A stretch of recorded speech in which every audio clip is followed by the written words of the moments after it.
All right. Hi, everyone, again. I'm Natalia Blauveld. I'm an immigration attorney with McKinsey. And we are here today because it's the Health Day, and we're going to talk about Form I-693, which is a medical exam form that many applicants have to submit to the USCIS in order to get their green cards processed. Not only green cards, but also immigrant visas.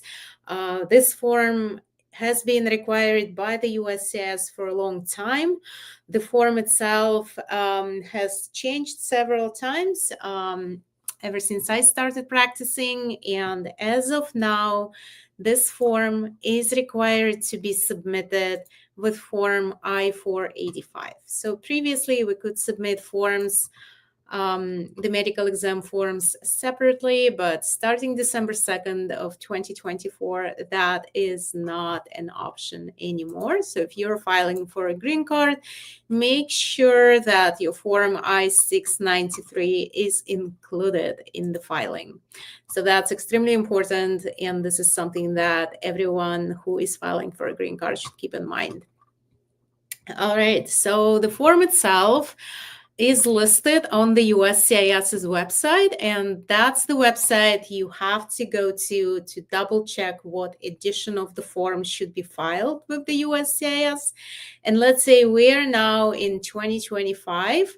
That doesn't necessarily mean that you should be looking for the 2025 edition as of today, but a different edition of the form is listed on the website. And that form edition is, if I double check, it was published back in 2023, and it's the form edition as of March 9th of 2023. So that form by itself is not something what we as immigration attorneys prepare to file the cases with the USCIS or with the consulate. This is the form that only a certified civil surgeon has the right to prepare. So when you are going to obtain this form, before you actually go see a medical doctor, you should make sure that the office of that medical doctor, a civil surgeon, is listed on the USCIS's website. The official website that gives you an option to search for civil surgeons in your area, and you enter your zip code to find out what offices you can visit out of those that were certified specifically by the Department of Homeland Security. Another note on these forms is that effective January 22nd of 2025, the COVID vaccine is no longer required by the USCIS for that specific form. However, there are a lot of different vaccines that have to be administered or will have to be checked on for you to have this form properly completed.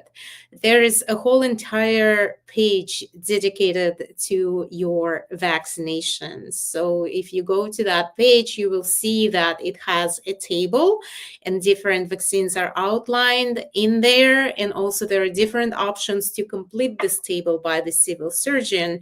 So before you actually have this form submitted to the USCIS, it would be beneficial to ask a civil surgeon to provide you with a copy of this form, in addition to having this form in a sealed envelope that goes to the USCIS.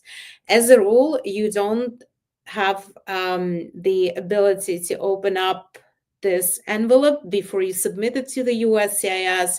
So a good practice would be to ask the civil surgeon to provide you with a copy of that medical exam so that you could make sure all of it is completed, your name is listed correctly, your alien registration number is in there, your date of birth and passport, and the place of birth are listed correctly.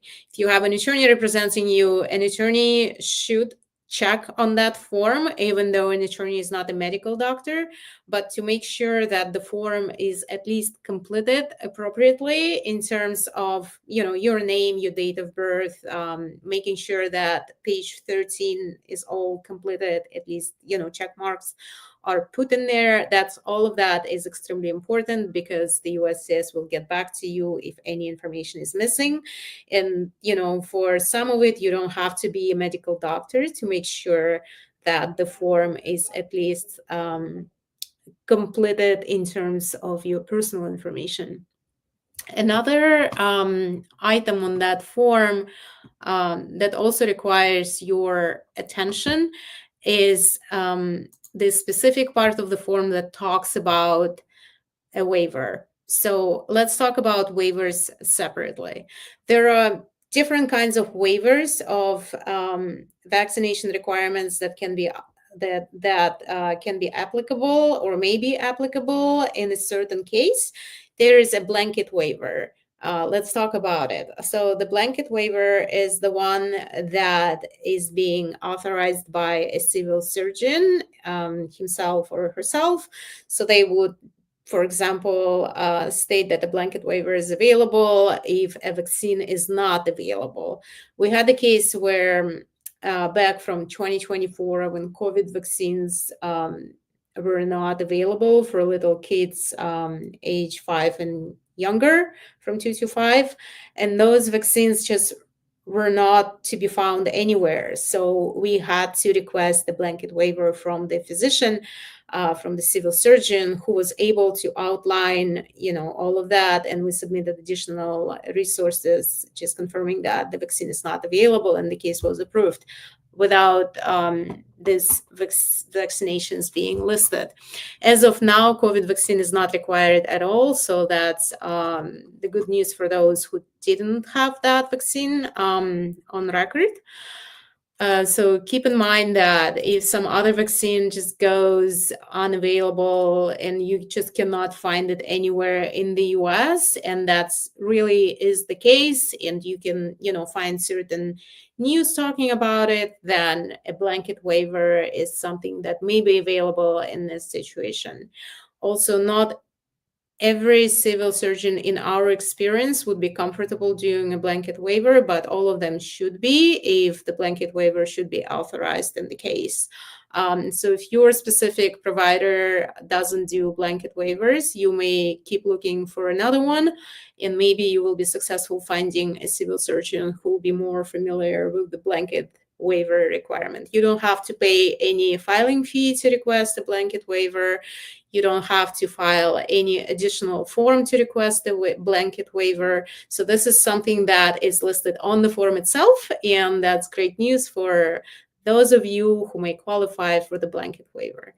Such a blanket waiver may also be available for someone who has certain health conditions that the civil surgeon may find to be pretty serious, and a civil surgeon may advise, may talk to your physician, your therapist, or your cardiologist, review your records from your primary physician or primary doctor to determine that a vaccine cannot be administered. For example, there are certain allergies that are listed by the CDC, or at least the reference is given by the CDC in regard to the allergies, severe allergies to certain vaccines. And if that's your case, then keep in mind that a blanket waiver may be available to you. I'm not a doctor to say that, that for 100% that you will be fine not submitting certain vaccinations, but you cannot just refuse getting vaccinated. You should prove that you cannot obtain this vaccine, or that the vaccine should not be administered to you. All of that is up to the doctors. We, as immigration attorneys, can review the form when it's completed to make sure that the form was completed correctly. Then we can also attach certain medical records that you would have and you would provide us with. We can also find certain printouts to include in our submission to just kind of better evidence the blanket waivers availability here. So keep that in mind. There are additional waivers that may be available depending on your case. So there is a waiver where a person basically tells the USCIS that because of the moral grounds of that person, he or she just cannot have the vaccine administered to him or her. And that waiver is something that needs to be submitted to the USCIS on a separate form, and the filing fee will have to be paid. So that's a waiver based on the moral convictions, and there is a waiver based on religious grounds. So if, according to your religious beliefs, you cannot get a certain vaccine administered to you, or all of the vaccines, right?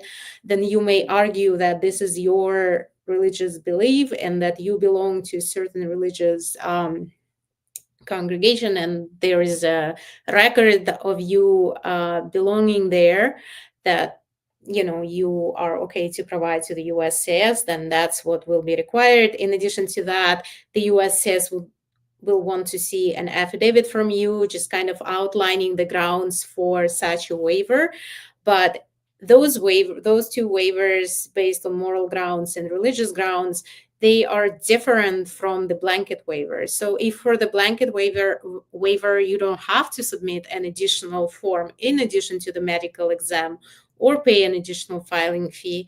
For the I-601 waiver based on religious grounds or moral grounds, you will absolutely need to submit Form I-601, which is a waiver application form. It's a separate form that was designed by the USCIS so that you could fill it out and request a waiver. There is a filing fee associated with this specific waiver. And keep in mind that Forms I-601 waivers of vaccination requirements based on religious or moral grounds, those may be pending with the USCIS for over a year and a half, or even for 2-3 years. So this is a very serious process that you should definitely discuss with your immigration attorneys. For as long as the waiver is pending with the USCIS, the Form I-601 is pending, your case will not be processed by the USCIS, and the green card will not be issued to you unless that specific I-601 form is approved by the USCIS.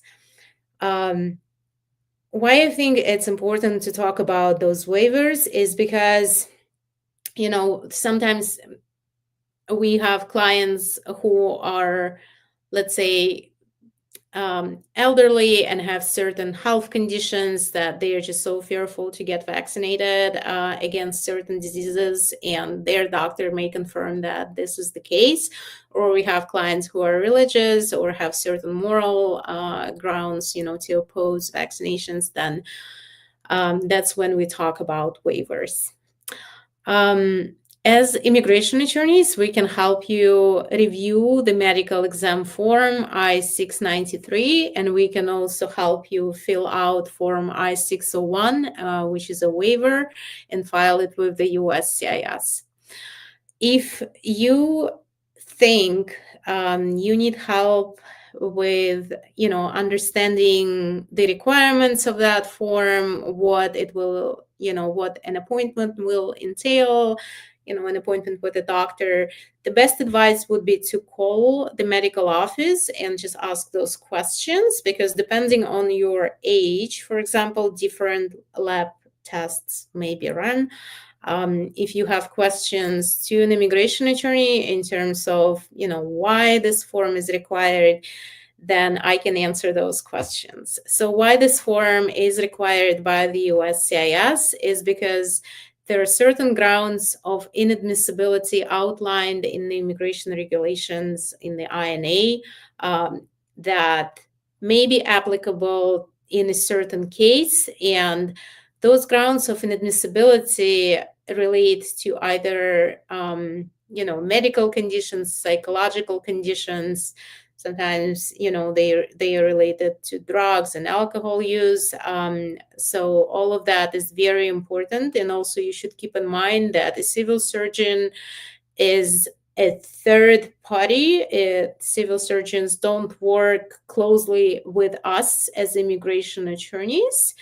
They are being certified by the USCIS, so by the government, and they have the role to determine whether you are admissible in terms of the medical grounds. I would correct myself, the USCIS would decide on your inadmissibility, but the medical doctors are responsible to fill out the form so that the USCIS would make a determination on your case based on the medical grounds, potential medical grounds of inadmissibility. So this is very important. And like I said, this Form I-693 is required for the consular processing of an immigrant visa or all kinds of immigrant visas, employment-based or family-based. And it's also required whenever you submit Form I-485 with the USCIS. This form, like any other form you submit to the USCIS, should be double-checked, even though the form is being submitted to the USCIS in a sealed envelope. That doesn't mean that you cannot review this form. You should absolutely review this form, the addition of the form, and review all the information that the civil surgeon puts in that form. All right, so that concludes my live presentation about the medical form, and I hope all of you stay healthy and enjoy the spring. And if you have any questions in relation to the adjustment of status process or consular processing, please let us know.